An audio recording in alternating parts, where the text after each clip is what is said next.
दोस्तों, मैं आज इस समय गोरखपुर की धरती, बाबा गोरखनाथ की धरती गोरखपुर में हूँ।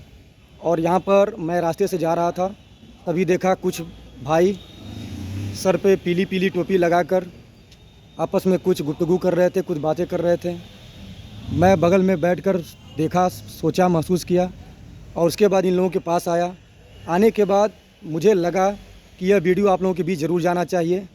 और मैं क्या बताऊं, मैं आगे बताऊंगा कि वीडियो बनाने का मेरा कारण क्या था, किंतु मैं डायरेक्ट बात करना चाहता हूं। ये इसमें श्रेष्ठ दिखाई दे रहे हैं बड़े भाई हमारे जो हैं। बड़े भाई, आपका शुभ नाम क्या पड़ेगा? जी, राजन सैनी, प्रधान क्षेत्र पंचायत स्वाभिमान संघ का प्रदेश अध्यक्ष। महोदय, आप लोग आज इतनी बड़ी संख्या में यहाँ उपस्थित होकर आपस में क्या वार्ता कर रहे हैं? क्या आपकी पीड़ा है? क्या आप सरकार के सामने अपनी बातों को रखना चाहते हैं? महोदय, आज हम यहाँ पर सभी बीडीसी भाइयों के साथ यहाँ पर गोरखपुर जनपद के हमारे जो जिला पदाधिकारी हैं और ब्लॉक के अध्यक्ष महोदय लोग हैं, इन सभी की अध्यक्षता में आज ये मीटिंग यहाँ पर गोरखपुर नगर निगम कैंपस में आहूत की गई है।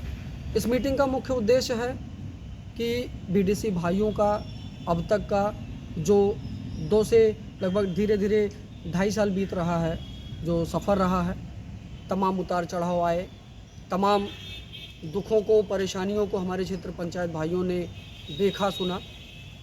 इसी क्रम में जो 2 साल बीत गया, तीसरा प्रगति की ओर है।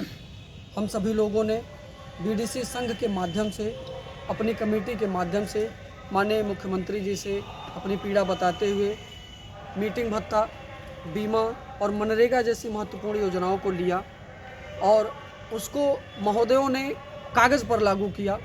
अभी धरातल पर उसको लागू करने के लिए ये लोग पता नहीं क्या उधेड़ बुन कर रहे हैं, समझ में नहीं आ रहा है।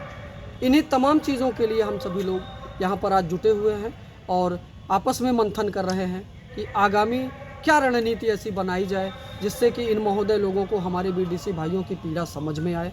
और जो माननीय मुख्यमंत्री जी ने हम लोगों को जियो के माध्यम से, गाइडलाइन के माध्यम से जो हम लोगों को मीटिंग भत्ता, बीमा और मनरेगा जैसी महत्वपूर्ण योजना दिया है, उनको कैसे लागू कराया जाए।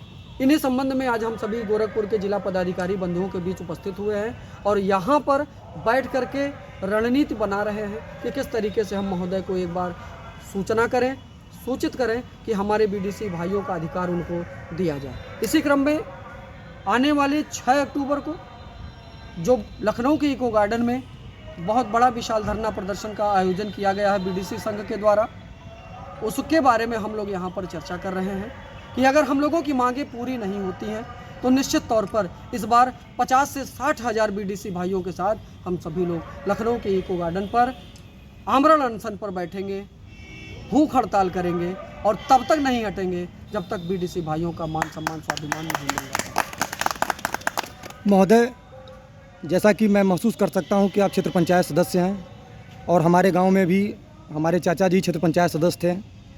मैंने एक पीढ़ी देखा है, उस पीढ़ी में मैंने महसूस भी किया है कि क्षेत्र पंचायत जो कि जनप्रतिनिधि होते हैं, जनता के द्वारा चुन कर आते हैं, किंतु संवैधानिक तौर पर इनको विशेष तौर पर कोई अधिकार प्राप्त नहीं है।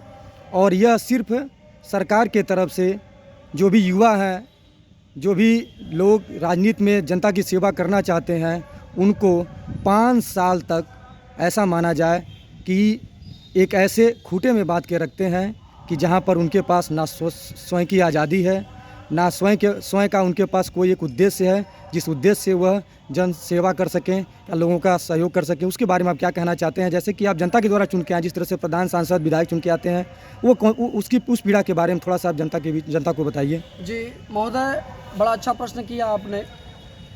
आप सभी लोगों को ये पता होगा कि आज बीडीसी का जो पद है, आज की डेट में जो बीडीसी भाई हमारा एक दूसरे के प्रति जो एक युवा वर्ग की जो सोच रखता है, उस सोच को पूरा करने के लिए हमारा परिवार कहीं ना कहीं से आर्थिक दृष्टिकोण से पीड़ित है। उसी पीड़ा को दूर करने के लिए हम सभी लोग संघर्ष कर रहे हैं, याचना कर रहे हैं कि ताकि हमारा बीडीसी भाई भी एम्पावर हो और वह भी अपने क्षेत्र का विकास कर सके।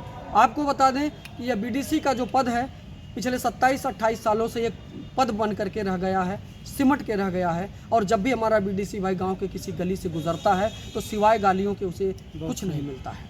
इन्हीं चीज़ों को देखते हुए मैं आपको बताना चाहूँगा, आप मीडिया बंधुओं के माध्यम से, कि बीडीसी भाई का जो चयन होता है, जो चुनाव होता है, लगभग 2 से 2,500 वोटों पर चुन करके आता है। प्रधान से बड़ा पद होता है इसका, लेकिन वहीं पर प्रधान को तमाम प्रकार की वित्तीय योजनाएं, तमाम प्रकार के वित्तीय लाभ दिए जाते हैं। लेकिन हमारा बीडीसी भाई जो कि क्षेत्र पंचायत है, वह प्रधान से बड़ा पद है उसका, लेकिन इसको किसी भी प्रकार से कोई भी अधिकार नहीं है। इन्हीं चीज़ों के लिए कि जब हमारा पद बड़ा है, हमारा कद बड़ा है, तो हमारे अधिकार को आपने क्यों दबा रखा है। इन सब चीज़ों के लिए हम लोग सरकार से निरंतर प्रयास कर रहे हैं अपनी बातों को रखने के। महोदय, अभी कुछ दिन पहले की बात है, लगभग में सरकार की तरफ से एक शासनादेश आया था, और जहाँ तक मेरी जानकारी है कि क्षेत्र पंचायत जो भाई हैं उनको इम्प्लीमेंटी एजेंसी के रूप में शामिल किया गया था। तो सरकार का एक तरह से देखा जाए तो बीडीसी के प्रति उनका एक रुझान है कि वह बीडीसी को पावर दें, बीडीसी को शक्ति दें कि वह भी प्रधान की तरह, वह भी विधायक की तरह, सांसद की तरह अपने क्षेत्र में जनता की सेवा कर सके। इसके बारे में क्या आपकी सोच है, क्या राय है? जी महोदय, आपको मैं बता दूं कि हम सभी लोगों ने उत्तर प्रदेश सरकार से मीटिंग भत्ता, बीमा और सबसे बड़ी योजना मनरेगा योजना स्वतंत्र रूप से लागू करवा लिया है। जो कि इसके पहले जो मनरेगा थी, लोगों के ऊपर उपकार के नाम से दिया जाता था कि चलो अगर दे दिया प्रमुख जी ने तो वह उपकार हो गया। लेकिन इस बार जो मनरेगा हम लोगों ने लिया है उत्तर प्रदेश के यशस्वी मुख्यमंत्री परम आदरणीय श्री योगी आदित्यनाथ जी महाराज के द्वारा, वह आपका स्वतंत्र रूप से है।